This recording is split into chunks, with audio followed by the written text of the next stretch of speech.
Well, Prime Minister Narendra Modi is addressing in the Lok Sabha now, and let's watch the live.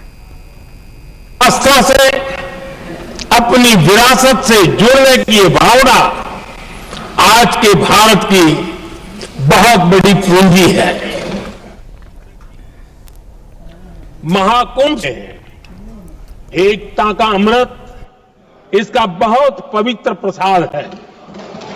Mahakumbh ऐसा आयोजन रहा जिसमें देश के हर क्षेत्र से, हर एक कोने से आए लोग एक हो गए। लोग अहम त्याग कर वयम के भाव से, मैं नहीं हम की भावना से प्रयागराज में जुटे।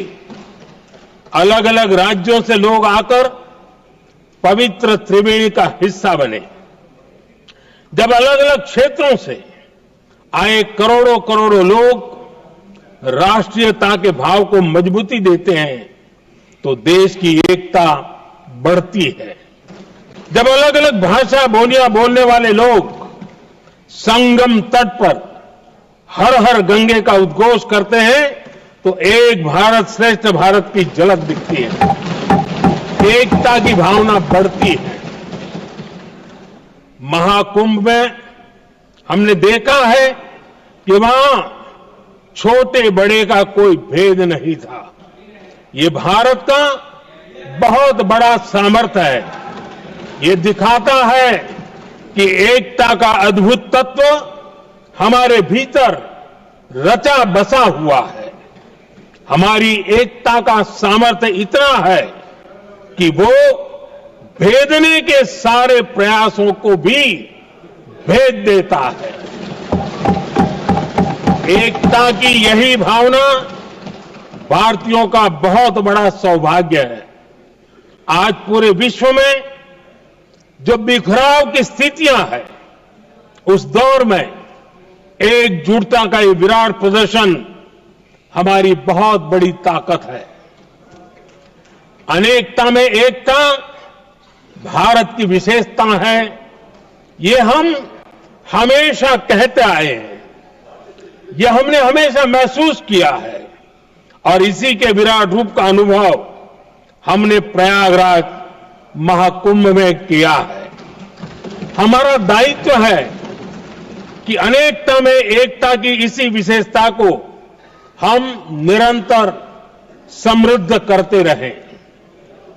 अध्यक्ष जी, महाकुंभ से हमें अनेक प्रेरणाएं भी मिली हैं।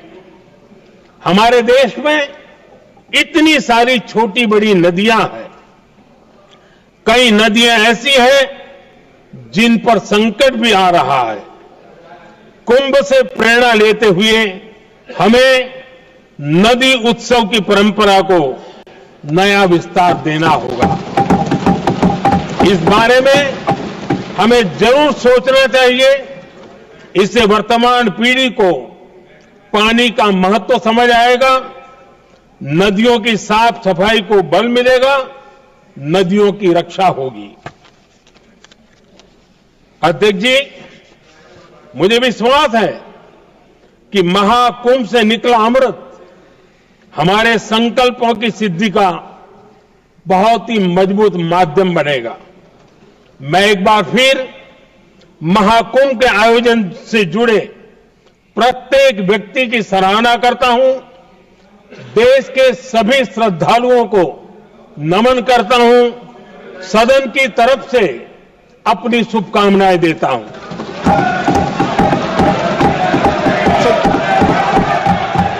DM 370